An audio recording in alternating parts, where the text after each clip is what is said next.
Meus irmãos, a paz do Senhor Jesus a todos. Estamos iniciando aqui mais um vídeo nesse canal e hoje eu quero contar um pouco do meu testemunho. Eu estava conversando com a minha esposa, percebi que eu estou muito inconstante aqui no canal. Quero pedir perdão aos meus inscritos pela minha ausência e conversando com ela sobre o que postar, ela me deu uma ótima ideia. Ela disse: olha, conta o seu testemunho. E afinal muitas pessoas dizem para mim contar meu testemunho na igreja, quando eu for pregar, que eu devo falar sobre a minha história. Tem muita gente que precisa saber o que eu vivi. E geralmente eu, quando recebo uma oportunidade para pregar o evangelho, eu estudo um texto, eu tenho aqui alguns livros, eu procuro estudar um texto, eu procuro de fato pregar uma palavra cristocêntrica e o meu testemunho fica de lado. Óbvio que nenhum testemunho, nenhuma história pode estar acima da Bíblia, da pregação bíblica, da pregação cristocêntrica, porque a palavra do Senhor é que nos edifica. E acatando a ideia da minha esposa, eu decidi então gravar esse vídeo. Bom, hoje é quarta-feira e todas as quartas eu estarei postando um vídeo falando sobre o meu testemunho, porque ele é muito longo e aí eu vou gravar vários vídeos contando a minha história para vocês, ok? Então vamos lá. Bom, aqui na cidade muita gente conhece a minha história e o meu testemunho, porque eu prego desde os meus 14 anos de idade e sempre pregando em diversas igrejas aqui na cidade, as pessoas começaram a me conhecer no meio evangélico. Quando eu me desviei, eu então comecei a conhecer pessoas do meio a qual eu convivia. Então muita gente aqui na cidade me conhece. Mas você que é de fora, eu vou contar um pouquinho aqui da minha história para você. Nasci em um berço evangélico, em um lar cristão, porque quando eu nasci, a minha família já servia a Deus. Então, desde o meu nascimento, a minha família me ensinou que eu devo servir a Deus, que eu devo obedecer a Deus, que eu não poderia fazer algumas coisas que desagradariam a Deus. Eu tive já essa base cristã desde o meu nascimento. Porém, desde criança, eu sempre me sentia atraído por aquilo que é incomum, por aquilo que é fora da caixa, digamos assim. E nessa atração, eu sempre gostava de conversar com os malucos de BR, os malucos de estrada. E eu já vou explicar o que é que são esses malucos de estrada. E aí, fiz amizade com o senhor que trabalhava com artesanato, que vendia artesanato. Evangelizava ele sempre, só que depois de um tempo eu me mudei do centro da cidade e acabei me afastando um pouco dos malucos de BR. Aceitei a Jesus aos 14 anos de idade, de fato decidi... Minha esposa está me vendo gravar.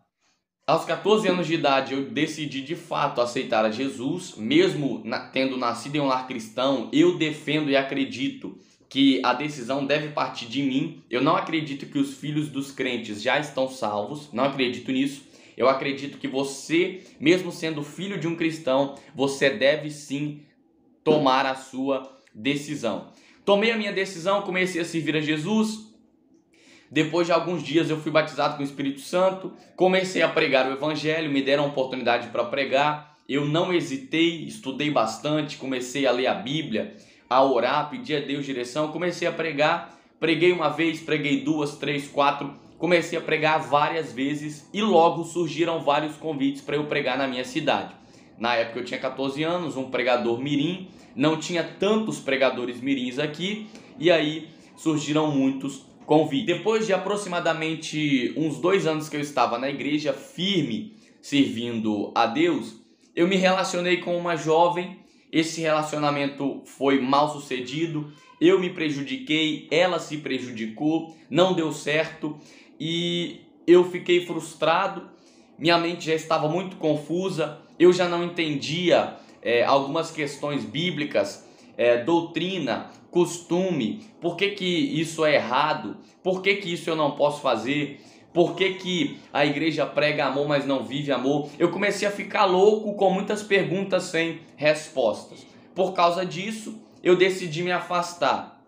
Eu me afastei da igreja, aos poucos eu comecei a me afastar. E hoje eu digo que todas as vezes que a nossa fé ela entra em decadência, a tendência é se afastar do nosso lugar de encontro com Deus. E nós temos base bíblica para isso, quando nós lemos Lucas capítulo 24, a respeito dos discípulos a caminho de Emaús. E eu não quero entrar em muitos detalhes aqui, para não ficar muito longo esse vídeo. Me afastei da igreja.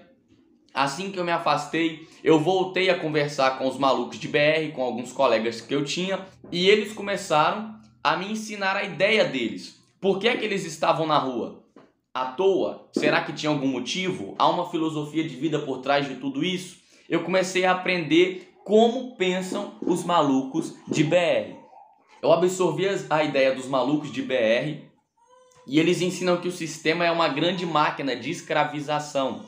Eles dizem que a escola, a faculdade e o trabalho, na verdade, são métodos que o sistema tem de enquadrar as pessoas no padrão que eles querem. Assim você não pensa, você não tem uma liberdade de expressão, você vai pensar o que eles querem que você pense e agir da forma que eles querem que você haja.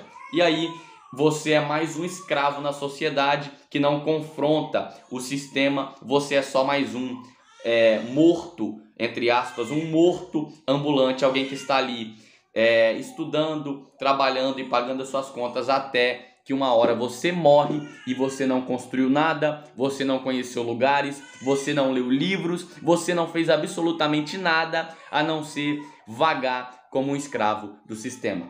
Essa ideia ela acabou me consumindo. E por isso eu não conseguia mais estudar naturalmente, eu não conseguia mais pensar em um futuro promissor, em um trabalho promissor. A minha mente ela foi totalmente direcionada para os malucos de BR e foi então que eu decidi me tornar um maluco de BR. Aprendi a fazer os artesanatos, comecei a vender os artesanatos. A princípio comecei a vender para alguns colegas, escondido, porque eu não queria que as pessoas soubessem dessa minha atitude. Mas depois eu decidi que, de fato, eu iria mostrar para todos que eu havia mudado. Então, comecei a expor no centro da minha cidade. No primeiro dia eu vendi R$40 sem muito esforço e, pasmem, eu nunca tinha pegado R$40 livre na minha mão para eu gastar com aquilo que eu quisesse. Nesse dia eu fiquei extremamente feliz e a partir desse dia eu decidi, de fato é isso que eu quero para toda a minha vida. Bom, essa é basicamente a base da história, mas não termina por aqui. Então, se você quiser saber o restante dessa história, quarta-feira que vem eu estarei aqui fazendo um novo vídeo para dar continuidade à minha história. Obrigado por assistir esse vídeo até aqui. Deus te abençoe. Se inscreve nesse canal, compartilha esse vídeo. Se inscreve nesse canal, compartilha esse vídeo com seus amigos. Muito obrigado, valeu, falou e tchau!